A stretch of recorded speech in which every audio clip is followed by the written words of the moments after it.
had like posters and stuff on the wall so that way you could like walk around and like hangar ship feel lived in. Great view from the bottom, but for some reason I like the view from the top better. Funny that. Field scoping complete. I mean, I'm a power bottom, so.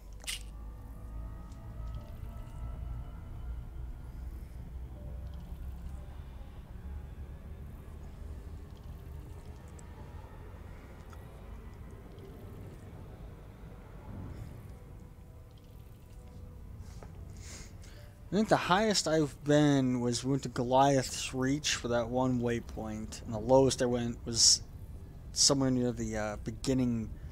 It was the first. It was the first community goal. I went down pretty damn low. Frame shift drive charging. Damn it! This always happens. Like I walk into my home, right? I get home, I'm like, oh, the AC's on. It's nice and cool in here. And then I sit down to start gaming. And I close my door to minimize the sound. Frickin' hot as balls. It becomes hot as balls in my room.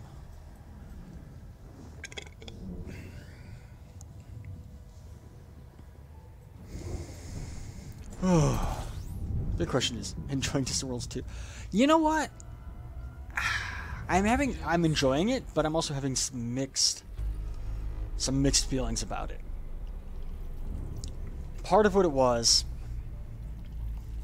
is what had happened was I did my personal like exploration run to Sagittarius A and Colonia, and since I'm really not much of a combat person or a trader or exploration, just flying my ship and enjoying it, like enjoying the views like this shit, is more my thing. I came back and I took a break. I didn't play Elite Dangerous for like 3 months because I was like, I have no direction in this game right now. Because Elite Dangerous doesn't have an end game. There is no congratulations, you've won. It's you make what it is. And mine was visit VY Canis Majoris, visit Sagittarius A, visit Earth, visit Colonia. I hit all 4 of those and I was like, I've won Elite Dangerous in my mind. And then I was watching some YouTube videos, Obsidian and I forget the other ones. But I was seeing the Distant Worlds 2 thing pop up more and more different places and how it was growing, and I was like, huh. And I started getting involved with the community a little bit. I popped into the Discord and I was like, okay, this is interesting. And I got really, really, really hyped for it. I mean, I bought one of the Distant Worlds, or bought one. I have 2 of the Distant Worlds 2 patches. I have one of them ironed on one of my shirts, and the other one, rides around in the back window of my car. And I got super, super hyped for it. And I'm still really hyped for it, but at the same time, like, I had all these ideas of what I wanted to do with the with the streaming and with the community, and scheduling has not lined up. So I'm kind of always several hours behind of everybody, and I haven't really been getting what I want out of it. Like, I haven't been able to do what I wanted to do. So it's like, yes, I'm enjoying the challenge. I'm enjoying seeing these things that are really cool. But I'm also like, I think I could have done better. I could be doing better. But I don't know how to do better. Frame shift drive charging. Ugh.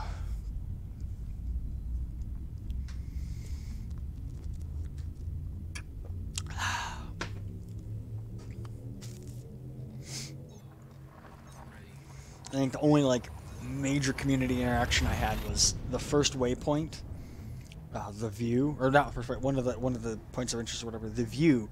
So many people were dying there, and I actually caught on stream somebody eating shit and blowing up, which I thought was, at first I thought it was like, it was early enough on in the expedition that it wasn't like they lost a ton of money or a ton of time, but still it was it was a pretty shitty thing to happen. And I was like, oh look, somebody on my scanner. Look over, boom. And then later I actually talked to that person, and the next day I streamed, I flew around that planet for a little bit, and I showed, like, I talked about how I have my control setup. And he tried to mimic his control setup similar to mine. so he could fly it with the level of precision and or fine-tuned control that I can get with my setup. I mean, it's not good for fighting, but it's good for moving big ships around. And actually helped him become a better pilot because of it. Which that was actually like something that I was like, that's really cool. I helped somebody become a better pilot. You know, even if it was just like one little tiny thing that I taught them.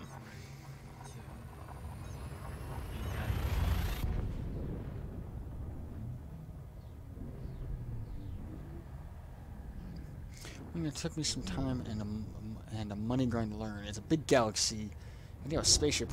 Why do what you don't like? I mean, if you're going for like the triple elite,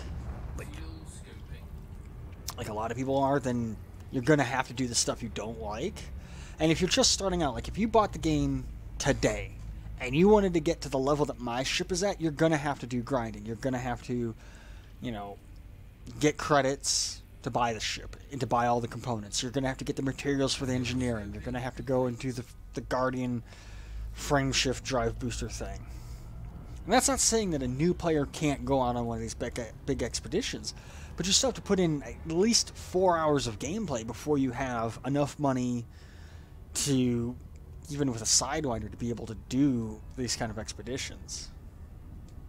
Which, I mean, is alright. I don't like the idea of just, hey, you want to do big exploration? Here's a ship that's top-tier exploration ship day one, you know. Earn that, you know, earn those ships. And I actually don't mind the grind, because I feel like it's balanced.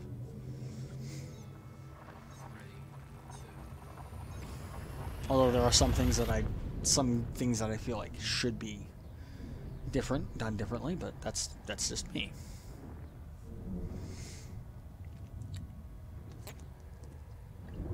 And that's actually that's in a similar vein of what I tell a lot of people when I start talking about this game. It's like, it's a space sim. You can do whatever you want.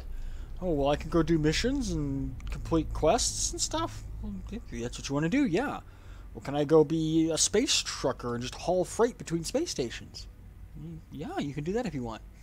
Or you can go out and explore the galaxy. You can be a pirate, or you can be a bounty hunter, or you can be a military force that protects the explorers and the merchants and stuff.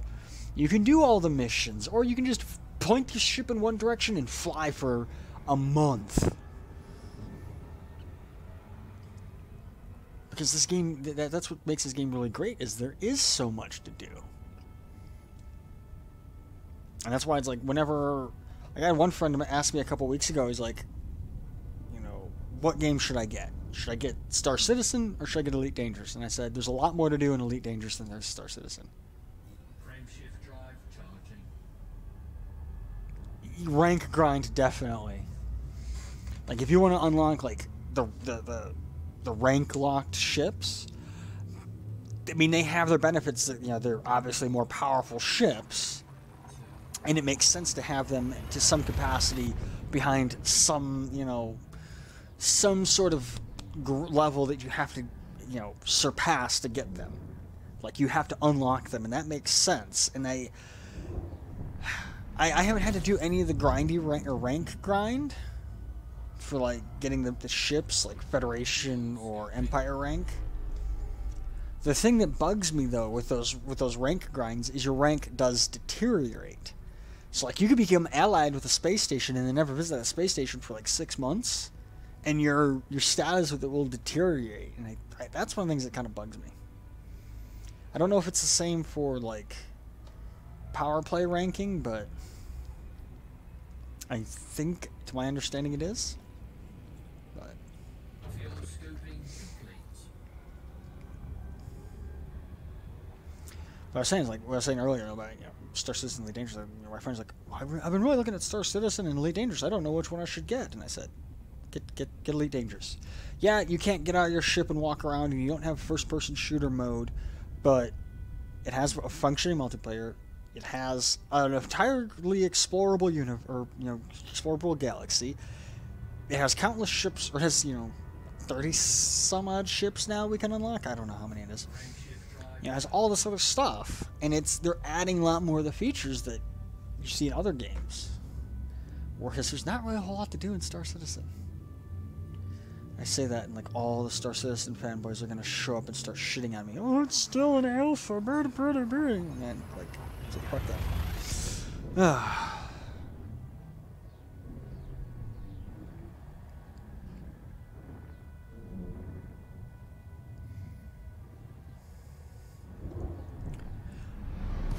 It starts to get hot in here, so I take my pants off. So I'm sitting here like in my t-shirt marks, just like I normally do.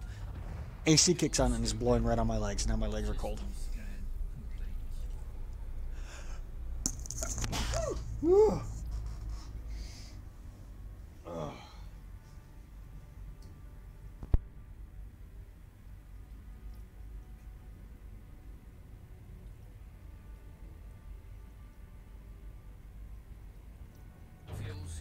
Could not find my mute switch in time. How many more jumps we got? 38 more jumps.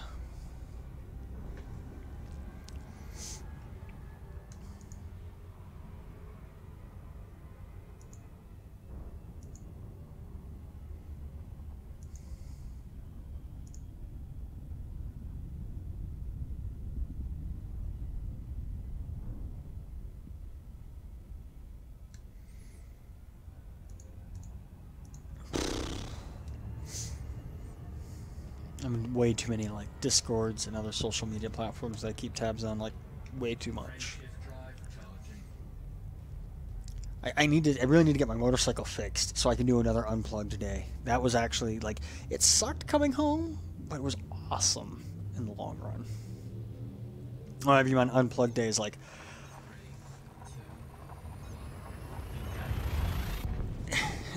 Elite has its flaws, but well worth the 3,000 hours in. Works for me. I don't play Elite through Steam, and I played a lot, and then reset my account, like my Elite Dangerous account. And so, oh shit, profile. It's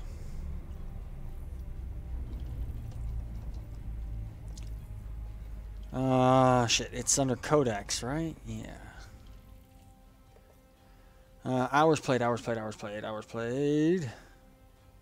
scoping complete. It's under stats, right?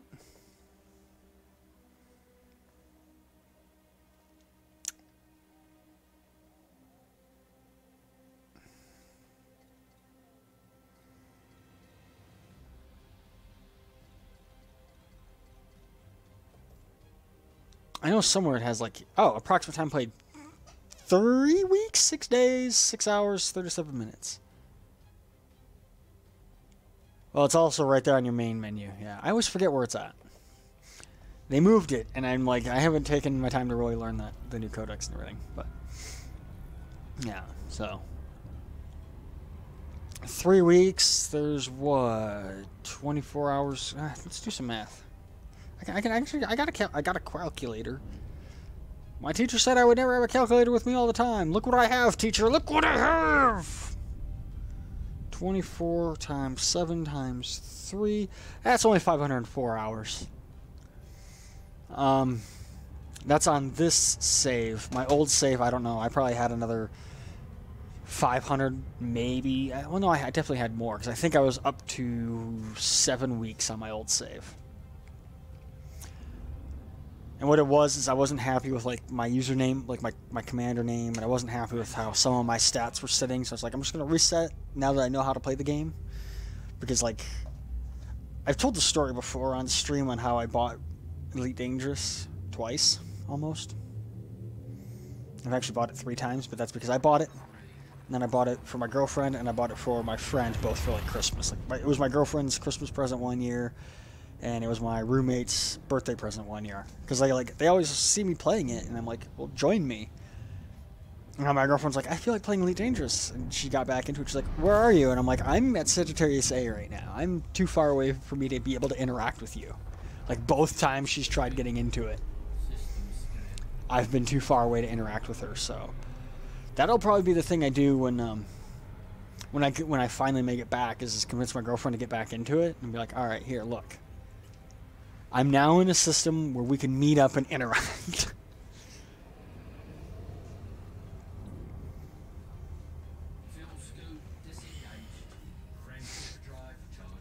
But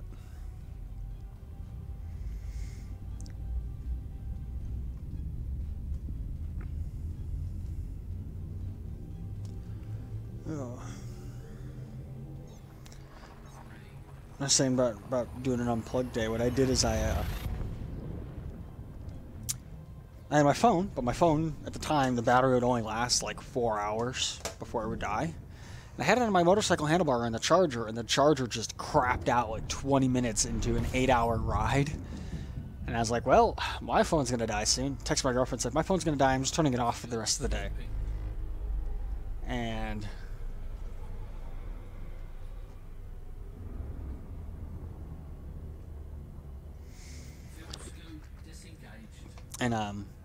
ended up riding for like 7 hours without my phone, without like any connection to the outside world other than the couple times I stopped at the gas station and talked to somebody. The rest of the time it was just me and my thoughts. It was awesome. Lead is not for everyone. If you somewhat think you may kind of want, pass. If you know it you want, welcome. I would argue that, because I know a couple people who've gotten it and like, oh, this really isn't for me, and then they find some, like they spend some time playing it, and they find something that they like doing, and then like all of a sudden the game just clicks like that, like, oh, I like doing this. Like my one friend, he got it. He had it for a while, and I saw he was playing it one day. I was like, oh, you play Elite? I play as well. And we started talking back and forth. And he's like, yeah, I just picked it up because it was on the Steam summer or winter sale or whatever, and I wanted to try it. So he was playing it, and he had that thing where he did his exploration run, and he was like, this isn't any fun for me. It's just not my thing. And so he went back to like the bubble, and he ended up finding out that he really liked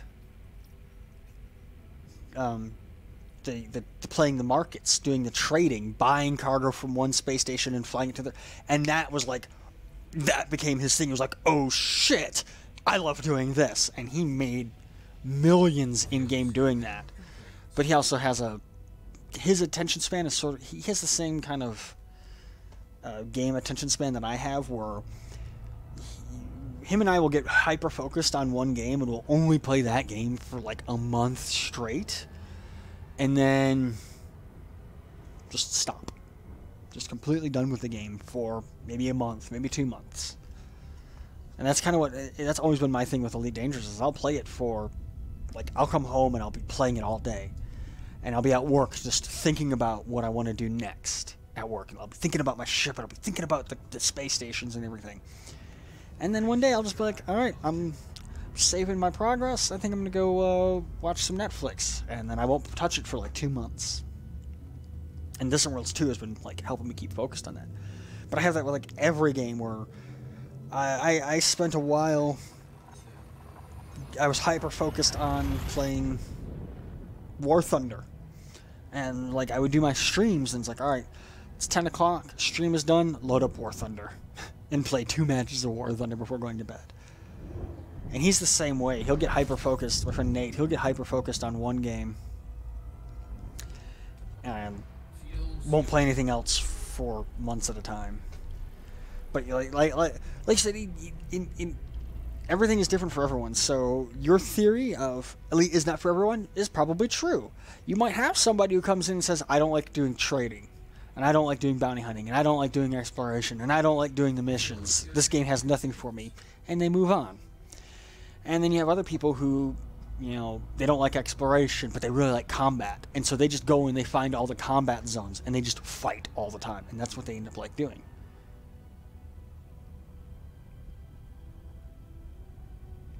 Can't imagine being a trader. Then again, I'm one of the strange explorer types. 400 billion systems.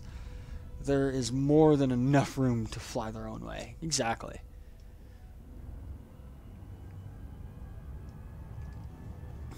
That's why I think Frontier did really, really well with this game, is they made it so that way you can do it however you want to do it. You can play how you want to play. You find that they gave you the tools. How you utilize them, to enjoy your experience is up to you. Unlike a game, say like Call of Duty, or Fallout, or Halo, or Borderlands, or any game like that, where they give you a story and it's like, here's the characters, here's the gameplay mechanics, here's the story. Go follow our story, play our game the way we wanted you to. Frontier was like, here's 400 billion stars, here's a spaceship, here's some missions, you can do them if you want, here's some people to kill, you can kill them if you want, here's some markets, you can play them if you want, here's some, mining, here's all these different things, you can do them if you want, you don't have to, there's no end game. Exactly. Welcome to the galaxy. Have a spaceship. Good luck. Frontier's like, GLHFDG. Good luck. Have fun. Die good.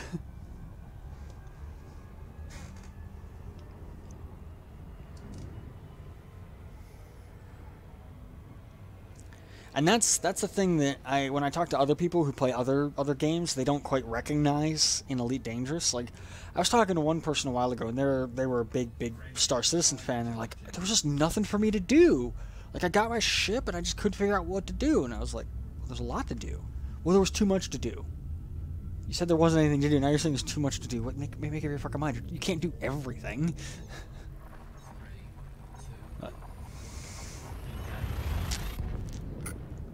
I keep making the mistake, too, of the stream. My camera's right here, right? My game is right here. Twitch chat is over there. YouTube chat is over there. And I keep looking at YouTube chat to talk to YouTube chat, even though I'm talking to everybody here. System scan complete. Fuel scoping.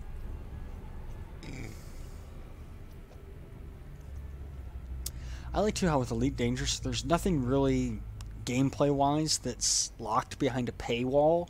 I mean, the engineers, I believe you still have to have Horizons to visit the engineers, but, like, that's not a massive impact on gameplay experience. Greetings, Twitch people.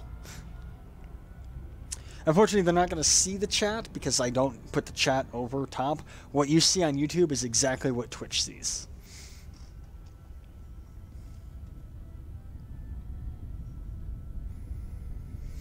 But like, nothing's really locked behind a paywall. Everything that you really pay for, like the little $4 or $5 things you pay for, all cosmetic stuff. Like, I paid for my LED string lights, I paid for my bobbleheads, I paid for the paint job, and I paid for the ship kit, and I did pay for Horizon so I can land on planets. I paid for the paint job for the SRV. I actually bought most of the Midnight Black paint jobs on Black Friday because I knew I was going to be using them on most of the ships I will eventually have. I bought the voice packs. It's like, I'm not spending $500 on a ship. It's gonna get blown up in 15 minutes anyways.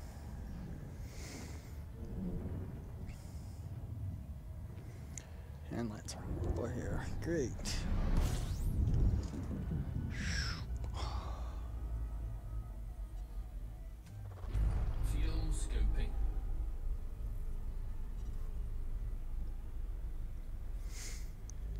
I mean, you're right. There are some games that I can understand having a subscription for because they don't have the cosmetics that you can pay for. There's one game that I play called, I don't play it often. In fact, I haven't played it in a while, and I haven't updated my subscription, called Aces High, which is a World War II flight combat simulator. And the subscription you pay, that lets you play the game, goes to running the servers because they don't have the cosmetics and they don't have the pay for premium like you see in World of Tanks or War Thunder that like gives you a bonus to how much money you make. They don't have that. So I can see how a subscription can benefit a game.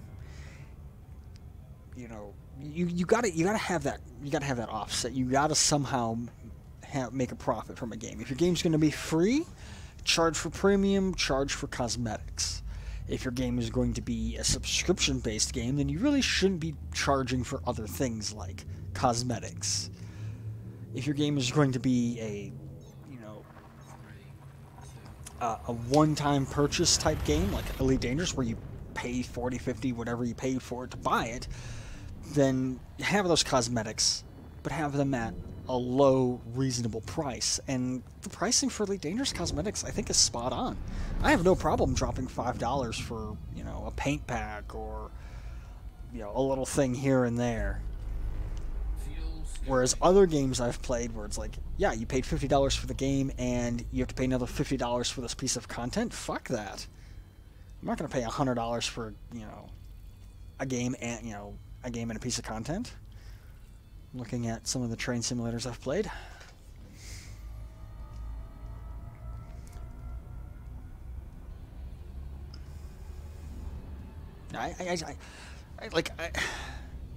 There's one train sim I play and it's like, I look at the content for it and it's like, I could drop. I've already invested $50 into you.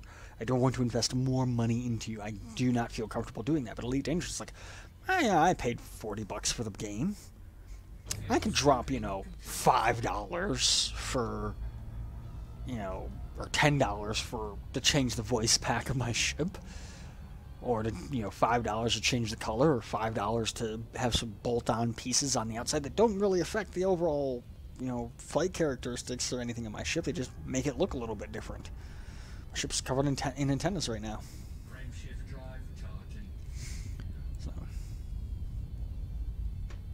And that's actually a good, like, good model for it. And there's no loot boxes. Fuck loot boxes.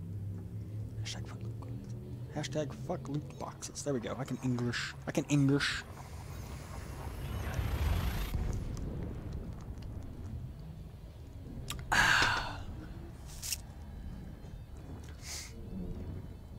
Because we're just tuning into Twitch or YouTube, I do pay attention to chat, and I am actively having conversations with people on YouTube.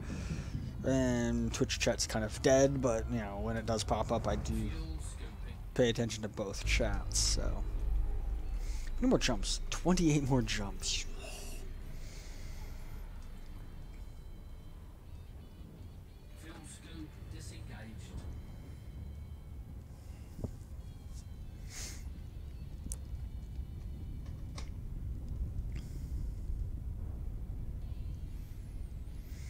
I almost want to open my window, but I know it's... Well, yeah, I'm going to open my window. It's not that hot out. Is it? Yeah. It's not.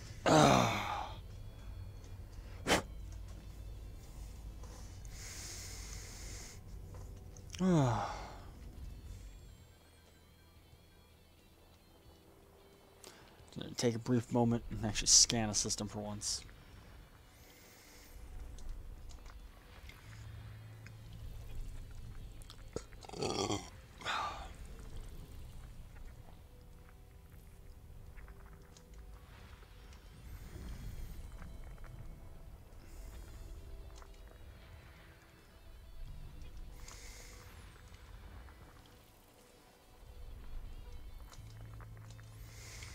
And of course, I do stream. I have a little stream schedule that I follow. Try to, at least.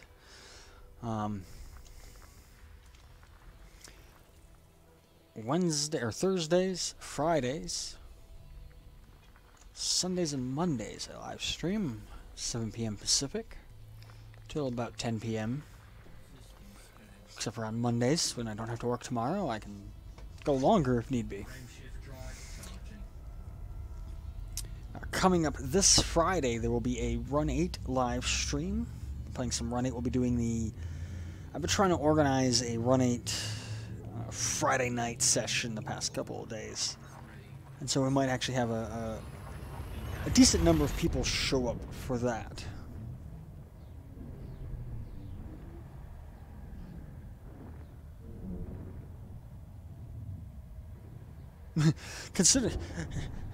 Considering I have bought a new computer system, 2 HOTAS, far too many paint jobs and mugs, books, medallions for Elite, happy there's no subscription.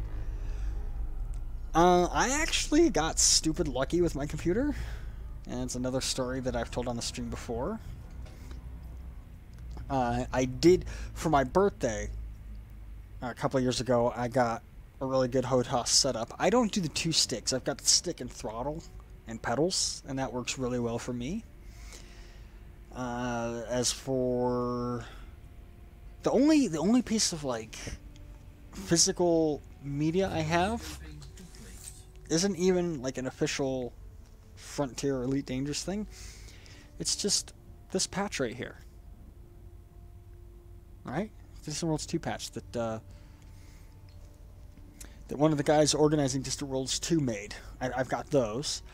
I have listened to one of the books. I got one of the audio books 2 years ago. Yes, it was 2 years ago because it was when I was still living. It was before I met my girlfriend.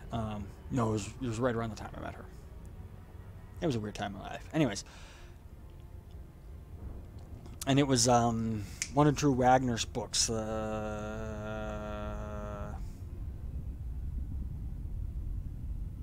Started with an R. It's on the tip of my tongue. I can't remember it. And I thought it was really good. Kicking myself for not getting the patches, but I got the mug. I got the patches. And my original plan was I was going to order 2 more and give them away on my stream. But then by the time I got around to figuring out how to do giveaways through Streamlabs, they'd ended the thing for patches, and I was like, oh well, I'm good anyways. I'm good with my 2. I don't want to give away my other one. I have 1 patch on that shirt, and then like I said, the other one I keep in my car, and I might eventually I might figure out something to do with that one. Fuel scoping. I don't have any mugs. I've got all the midnight for the majority of the ships that I know I'll be flying. I have the midnight paint jobs. They only do on Black Friday. I have a couple of the other paint jobs. Forget which ones I have. I've got the multicolor one, or not the multicolor, the vibrant ones, I think it is, for the DBX. I've got the pirate one for the Python and the Vipers. And I've got the ship kits for the DBX. 26 more jumps. We're actually getting close to being able to getting to the system that I wanted to go to. Missed out on the mug for Distant Worlds 1, so missing the patches is tradition. Hey, at least you got to participate in Distant Worlds 1. I didn't do that. I think I started playing Elite Dangerous right around the time Distant Worlds 1 wrapped up. Or maybe it was when it launched. I forget exactly when.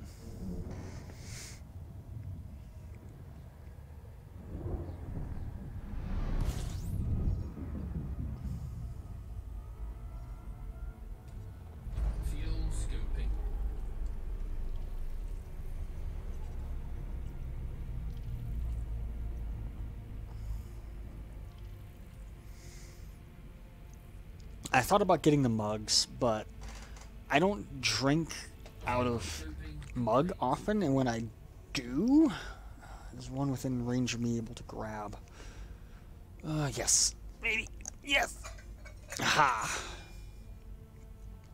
When I do drink out of a mug, I only really drink out of this copper mug, and actually it's not even this one. I have 2 of them. Wait. No, this is the copper. This is my main one. I have 2 of them. One of them is like, oh, this one right here is all beat to hell, and like the copper finish is almost completely worn off. And the other one, it's like pristine still.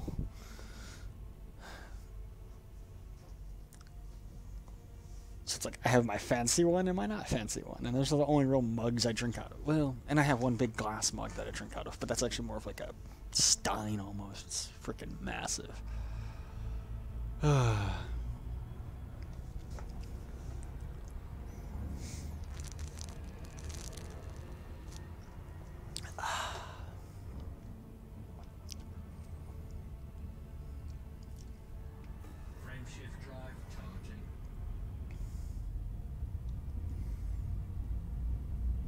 Nice mug, slap a Hutton sticker on it. I will when I go to Hutton Orbital. I haven't. That's one of those things I've been like, I should do that.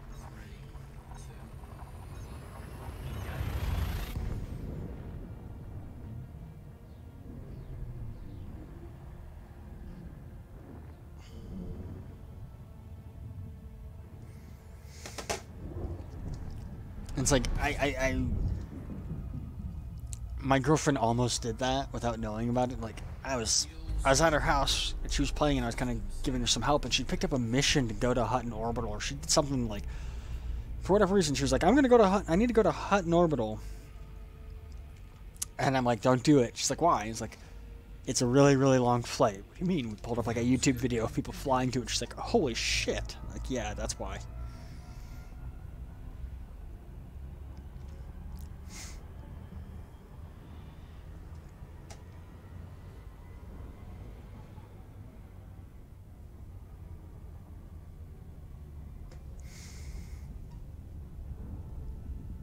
Took a trip to Hutton Orbital. Great time to organize bookmarks.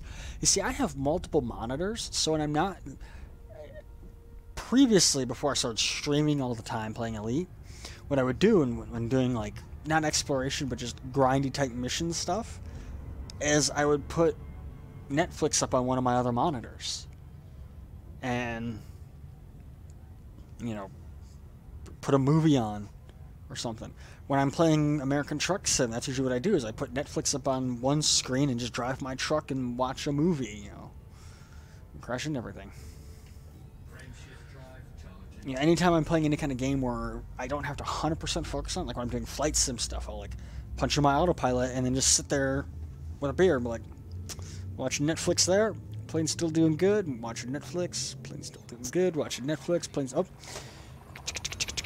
Gotta talk to ATC. All right, we're good. And that's how I do, like, that's how I do cross America flights. Continent no, it'll be intercontinental. I don't know what it'd be. Fuel scooping.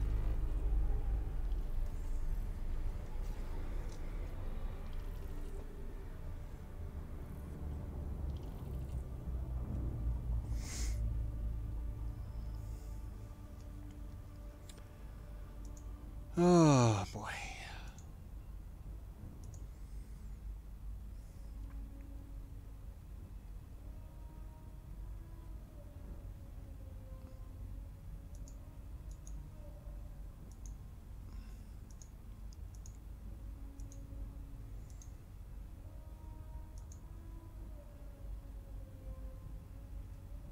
Problem is, yeah, you say it's a great time to organize bookmarks, but we don't have folders. We need folders for bookmarks.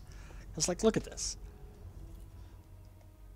Look, this is a mess. I need to be able to organize this somehow. Like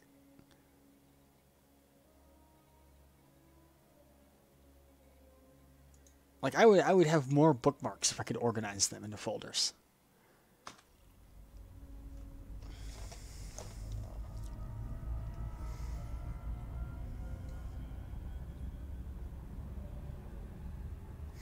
Color code and bookmarks, or color code and folders for bookmarks, I think would be a massive improvement to the Galaxy map. Because what I would do is, like, all the really cool systems that I visited, I would bookmark as, like, revisitable. Like, I need to revisit this. And then I would share it with my squadron and be like, yo guys, go here.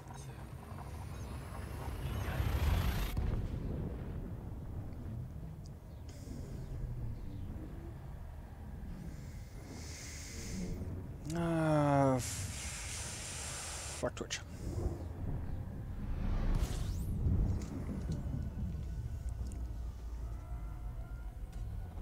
Fuel scooping.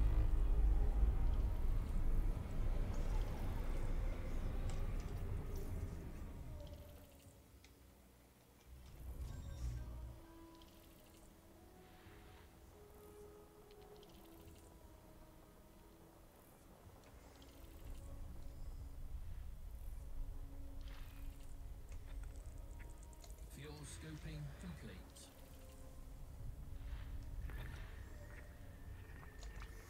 There's a water world here. I'm going to scan the system just because I can.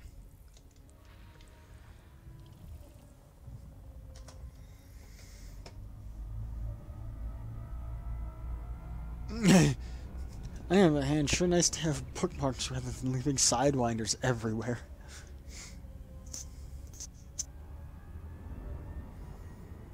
I remember doing that. Like, oh, there's a space station I want to remember. Buy a sidewinder and leave it there. But then it's like, well, why do I have a sidewinder at the space station? You fly to it. Oh, it's because this is the space station that sells this one product. I used to write them down. I actually used to, like, when I would go there, I would write them down on a piece of paper.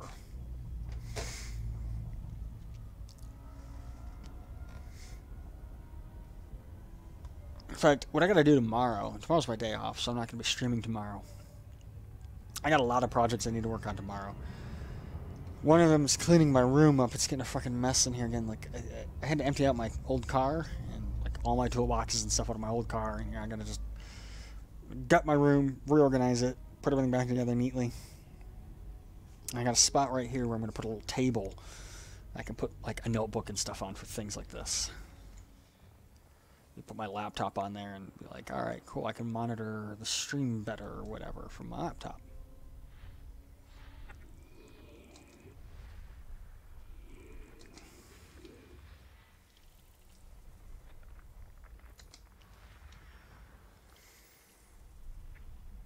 As I used to always have a notepad on my desk. I don't anymore. It just takes a shit ton of notes.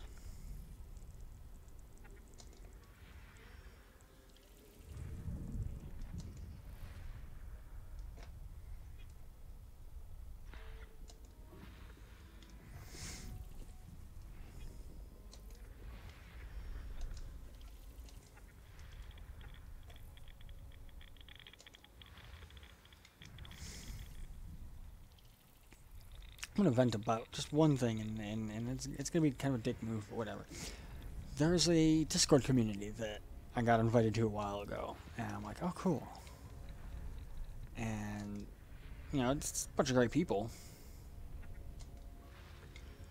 And the whole idea behind this community is it's supposed to be like, you know, promote people who like to live stream, you know, to get their viewership and everything. And they do like a once a month they pick like a featured streamer or two. They pick two, and this month I got picked as one of them. I'm like, cool, I'm picked as it, but like hasn't boosted my viewership at all.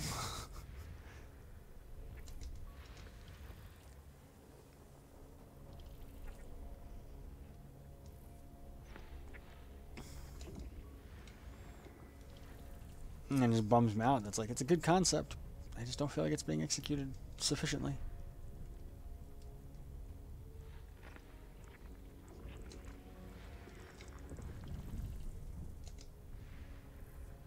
Still got stuff orbiting this? Where the hell is whatever's orbiting this still? There it is. How far am I from the waypoint?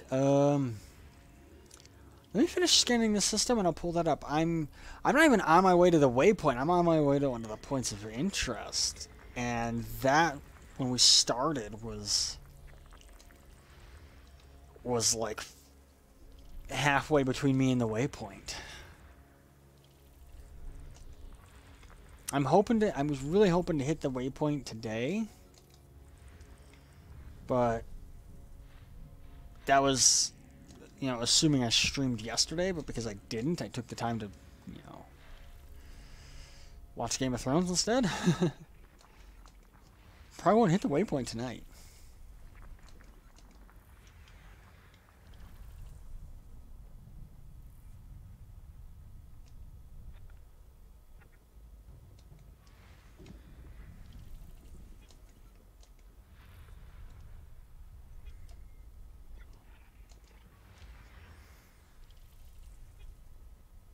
Although, then again, because I don't have to work tomorrow, I can just play all night.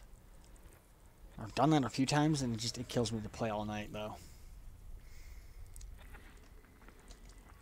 Like, if I did that, I know I would hit that point where I'm burnt out of the game and don't want to play it ever again. So it's like, I gotta have that balance of play the game, stream for the community, and get to the waypoint, and also do my own thing, you know?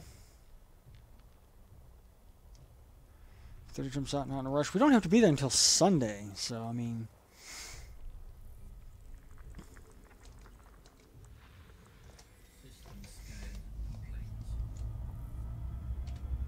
Let's see. That's where I'm at.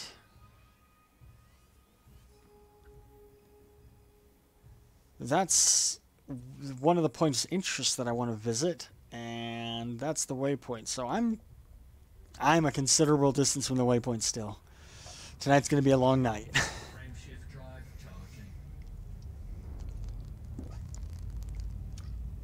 Because I won't be streaming this again until Thursday. And then Friday's going to run 8 event. Saturday, no stream. And then Sunday, final waypoint to Beagle Point.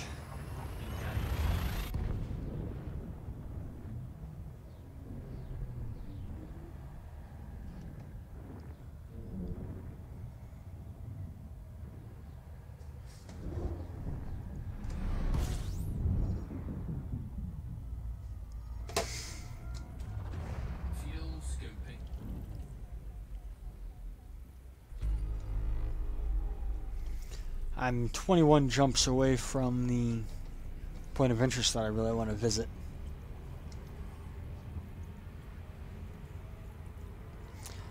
.60 light year range, it won't be so bad. The hard part about making distance is not scanning. Yeah, that's why I've been just scooping and going, and only scanning every so often just to say I did it.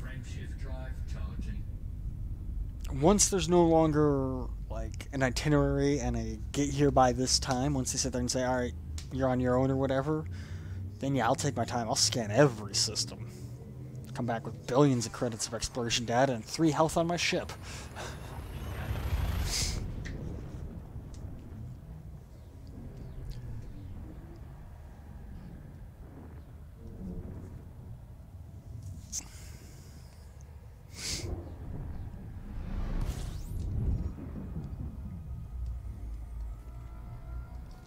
.20 jumps shouldn't take too long.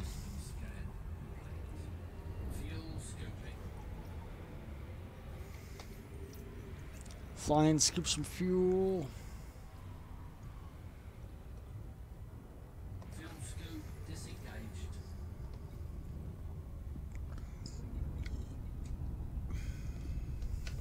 Frameshift drive charging. Yeah, on the way again.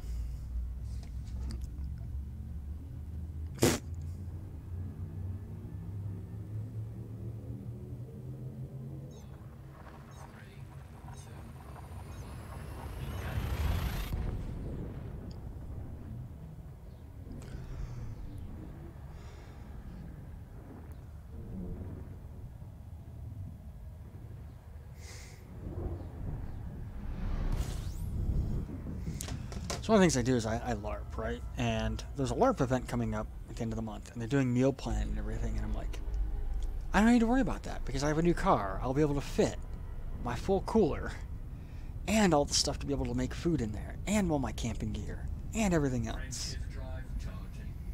Not that I ever got on meal plan anyways. I got on meal plan one time.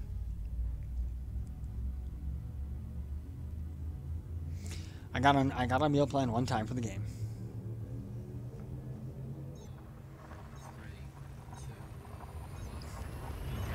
Let's see. Only made 200 million in Distant Worlds 1, far past that so far. By taking it back, I might be able to afford and outfit a cutter so I can sit in the hangar while I try the smaller ships I missed. Let's say about meal plan. I got on it one time, and I didn't really like the food because the chef was overwhelmed with how much cooking he had to do. And the food quality was really poor, and I ate as much as I could of one of the meals, and I was like, I can't do this. And then later that day, like, I was getting another meal, and he's like, as long as this doesn't end up in the trash. Like, dude, I paid for the food. If you're giving me the food that I paid for, I can throw it away if I want to. But yeah, I think EDSM is giving me an estimated amount of like not that much. Dashboard. I think it was at like 50 million. And that's because I've been pretty much just going straight shot to like everything. I haven't been doing a lot of the side trips and sightseeing. It's been just hit a couple of points of interest on the waypoints. Yeah, I'm at 65 million estimated. But that's only estimated. That's it could be more, could be less.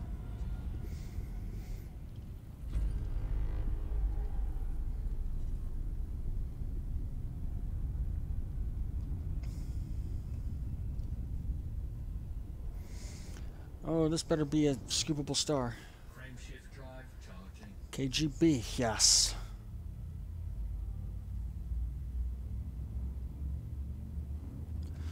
Camera seems to be tilted the wrong way.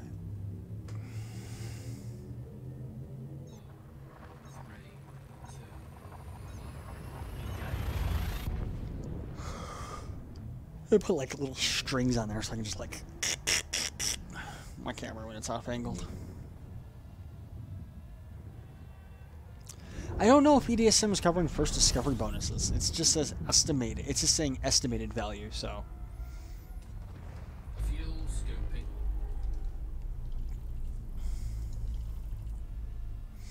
Estimated value since last docking, 65,366,270 credits.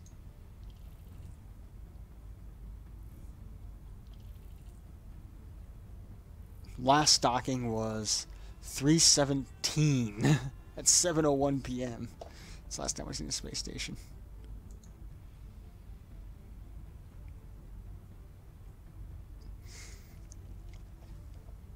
And EDSM is the only one I use. No, I also use when I'm like back in system and I'm actually trying to like do some trading because I do like playing the markets, being a space trucker a little bit, not enough to do it a lot, but enough to do it.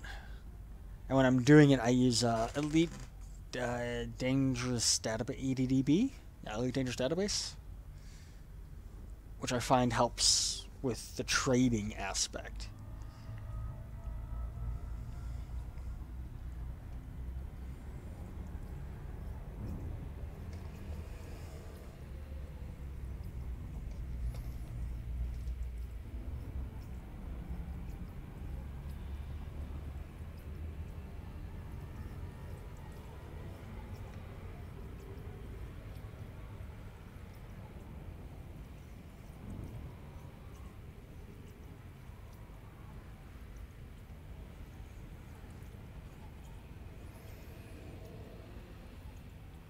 I think I used to use Inara. I think I have my EDSM tied to Inara. But I really don't use Inara at all. Like I did back when I first started using it, like when I first got Elite, or first discovered the fact that you can connect Elite Dangerous through Elite Dangerous Market Connect. You can connect to Inara and stuff. I was really heavily using it for the roleplay aspect. So I really wanted to get into that, and then I stopped because the roleplay aspect lost me a lot. Or some of the roleplay aspects really were lost on me, and I was like, this isn't my thing.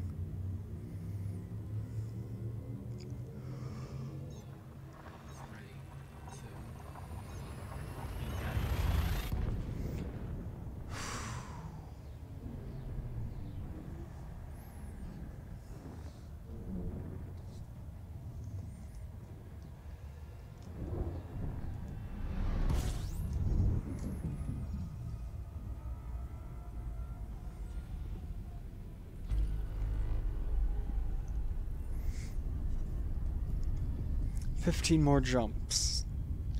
At least it's not the insane 180 that I had when I started out.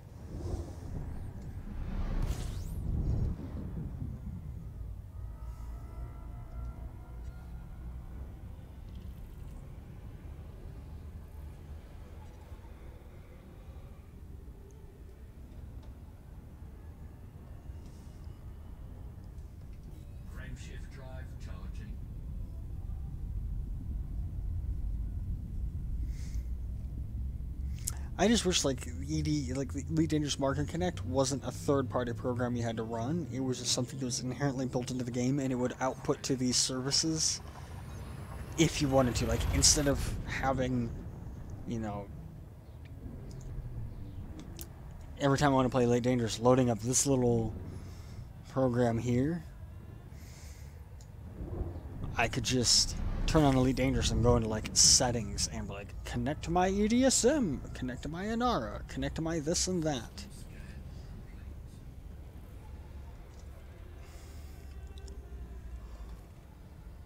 13 wide jumps.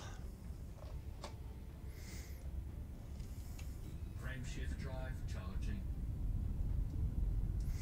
KGB foam.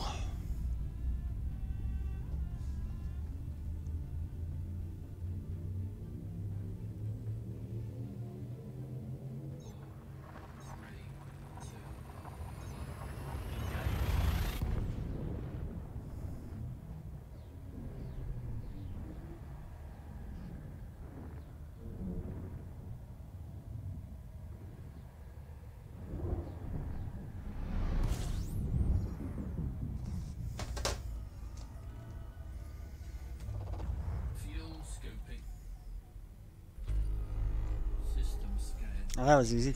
4 stars. System scan complete.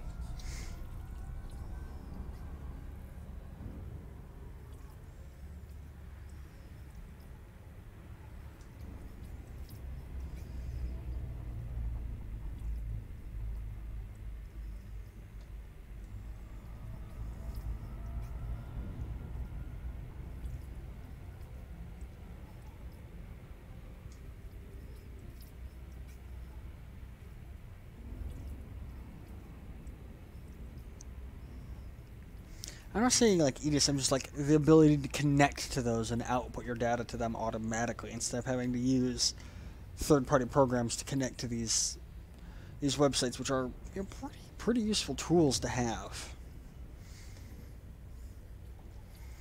But I guess I speak from a different position because, as I said, I have multiple monitors. I run in borderless windowed mode, so it's no problem for me to just, oh, I need to pull something up, I'll just take my mouse pointer and, you know, click over here on my other screen and then, alright, I did what I need to do.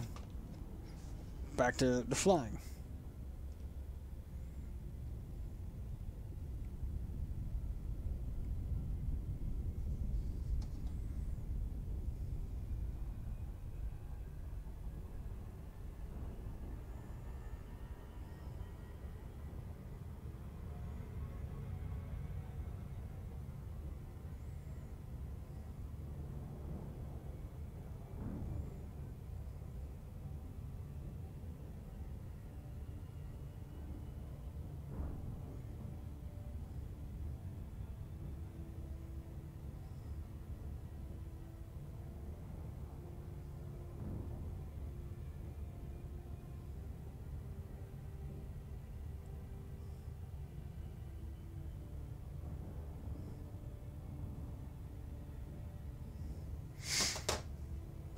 Frame shift drive charging.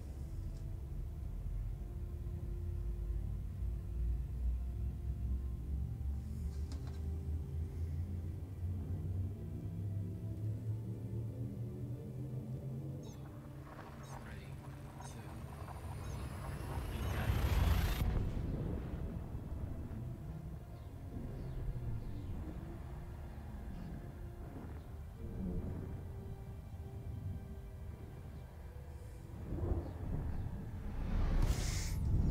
No, it's putting into stars that I can't scoop from, and it bugs me.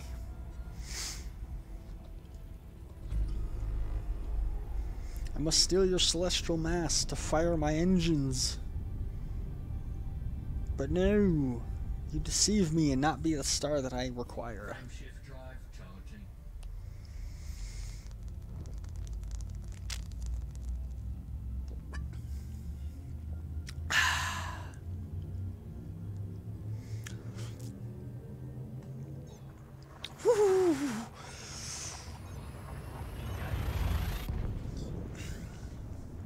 My previously Indicated status, pantsless status, plus a empty but still cold beer bottle on my thigh. Not pleasant. Not pleasant at all.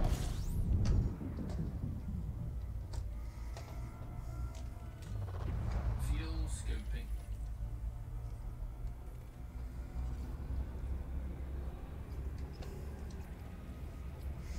10 more jumps, and then we'll at least be most of the way there.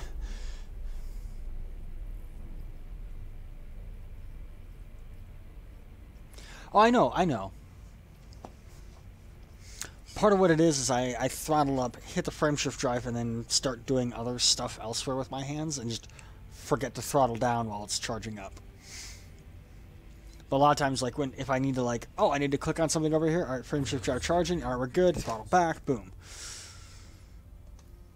Part of it is I'm just lazy.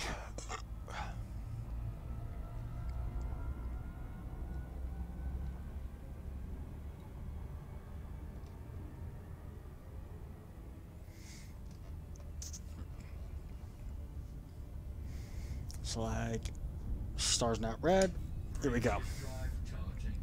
And now it's like, all right, well, I'm going to take my hands and I'm going to open up my beer bottle and put my cap in my bucket and, you know, tap my phone, check and see if I got a text message or anything, and fiddle with something over here. And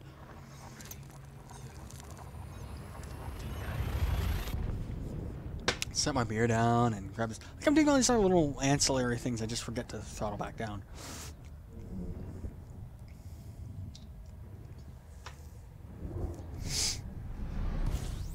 Oh, shit. Fuck you.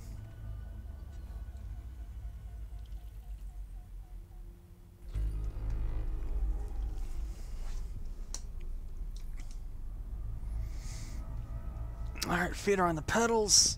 Here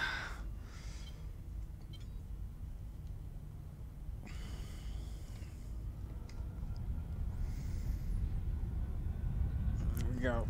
Frame shift drive operating beyond safety limits. Frame shift drive supercharged.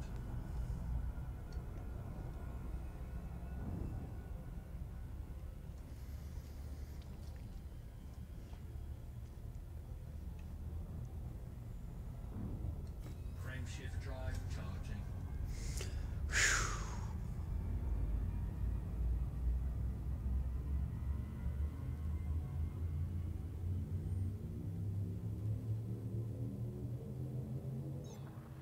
Three, two, Oh, fuck.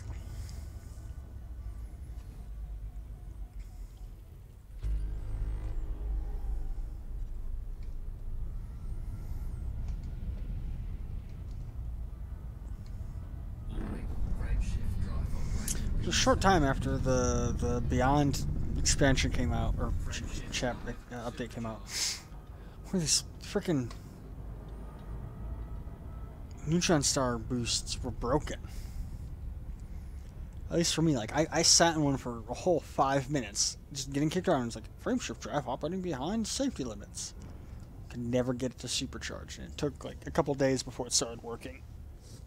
It was frustrating as hell.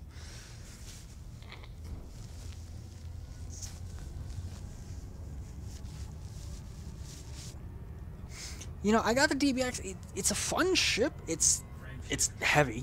It's definitely heavy. You feel the weight. But because it's a medium ship, it can still land anywhere. I haven't found a space station that I can't land at. Because it lands on a medium pad, and all space stations have medium pads, so...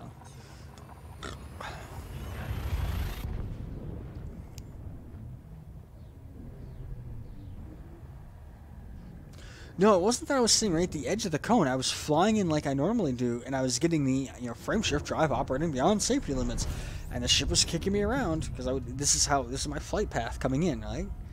I would come in just like this and be right here in the thickest part of it. And I'd be sitting right in here, right? and it wouldn't charge. Supercharged. And it was like that for like a week, and I had to like burn a bunch of my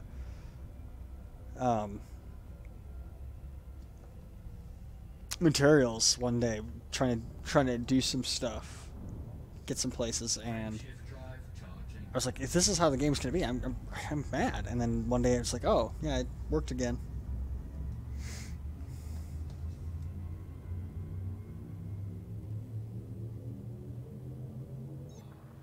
3, 2,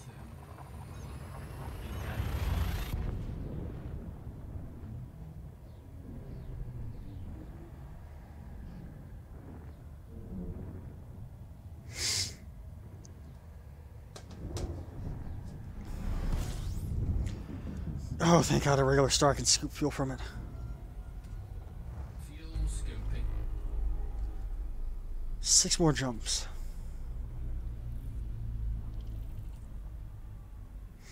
Well, you don't need a fuel scoop for the jet cone boost. What it was is it was obviously a bug. I was flying in, getting kicked around, and getting kicked out, and never getting the actual boost.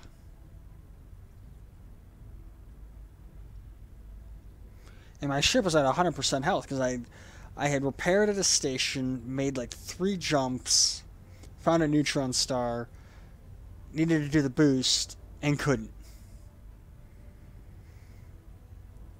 And then what I ended up having to do is actually replot all my routes to avoid jet cone boosts for a while.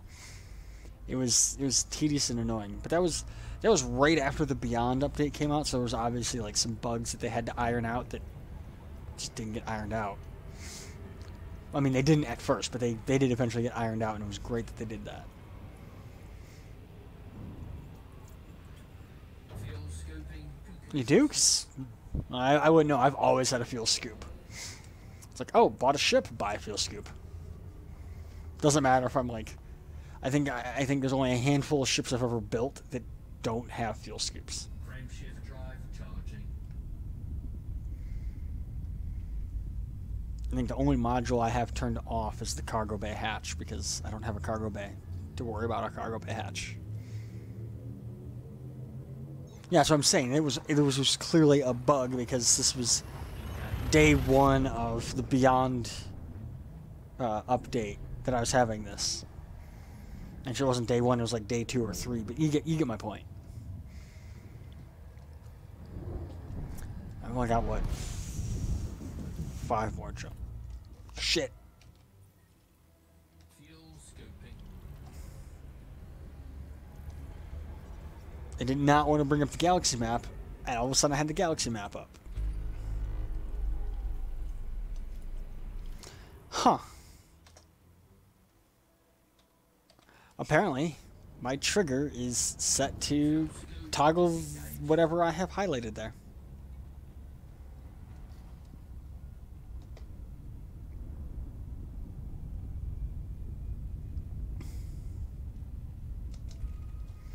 If I go here, and let's just say go boom. Yeah, my trigger does the same thing that button does. Cool. That's a thing I'm going to have to change in my settings one of these days. Anyways.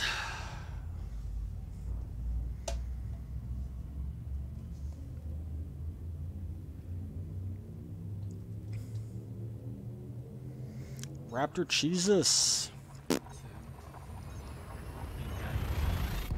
Raptor, I love that name.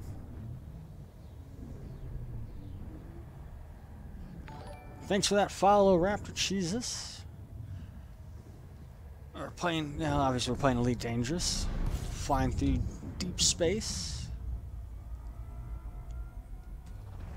Fuel scooping. If you had a credit for every... So Raptor Jesus, I'm streaming to both YouTube and Twitch chat, and I pay attention to both conversation or both chats. And Commander Thudpucker over on YouTube's like, if I had a credit for every hour of rebinding, I would have an adder. If I personally had a credit for every hour I've spent rebinding, I would own Frontier. And Raptor Jesus, I just started playing again today. How's Distant Worlds going? From my perspective, it's going pretty good. I kind of had to mute the Discord because it was too much going on Discord, and so I've only kind of been half paying attention, but it's been going really well. And I was talking earlier about that, how I was really hyped for the start of Distant Worlds 2, to the point where like I bought the patches and I was super hyped and like, yeah. And now I'm just kind of like, okay, this is obviously, I knew it was a big commitment going on, or a big commitment. I knew it was going to be a lot of work. I'm okay with that. But I feel like I'm not doing as much as I had originally anticipated doing in terms of streaming and contributing to the community like I wanted to do. That's because I'm also spread myself super thin across like 20 different communities. I've got the Twitch streaming I do. I've got a Run 8 community that I manage. I've got a LARP community that I'm involved in. Well, multiple LARP communities I'm involved in. Plus work, plus life. It's just like... And I haven't had a vacation since last fall. No. 2 years. I need a vacation.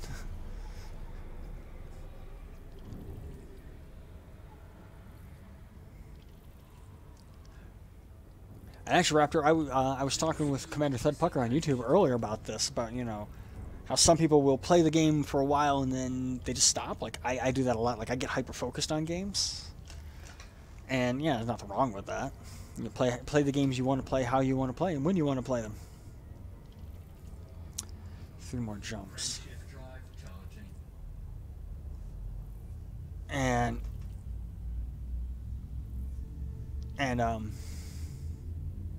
like, I actually took a really long break from playing Elite myself a while ago. That's exactly it. So Raptor Cheese is like, I got burned out with the same gameplay loops over and over again. The new exploration is nice, though. That's actually what really like, here's what happened with me. I've told this before on the stream, but I'll tell it again and again and again and again, because it's the story of my life, I guess. I had done a run to Sagittarius A and Colonia, and when I got back to my home system, I had essentially, in my mind, beat Elite Dangerous, because that's all I wanted to do. So there was a couple systems I wanted to visit, and once I visited them, I was like, well, there's nothing else for me to do. And I stopped playing Elite Dangerous. And it was maybe 2-3 weeks before Distant Worlds kicked off that I had started to really pay attention to what was going on with the Distant Worlds 2 community and everything. And jumped right back into playing and have been here since then. And that was also right around the time the exploration update kicked off.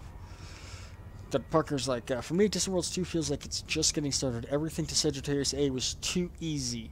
Far too much civilization getting in the way. I agree with that. But, well, I can't say that. I retract that statement. I understand that statement. As someone who has never done an exploration or gone out this far into deep space, this is all very new to me, and I'm beyond my comfort zone. I like being able to, oh no, my ship's taking a little bit of damage, too much damage, I can go to a space station and I can turn everything in, and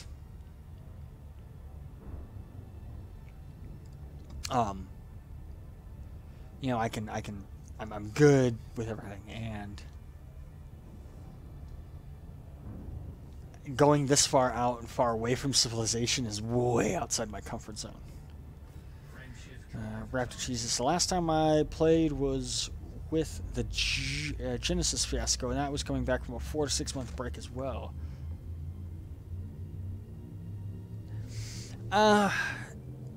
From my understanding, then they announced they were chopping squad carriers from the Chapter 4 update. From my understanding, the reason why the squad carriers got chopped is they had ran out of time. They had set themselves a time frame to get the Chapter 4 update out, and they were doing so much other stuff. Whoa, that star's really close to its... Whoa.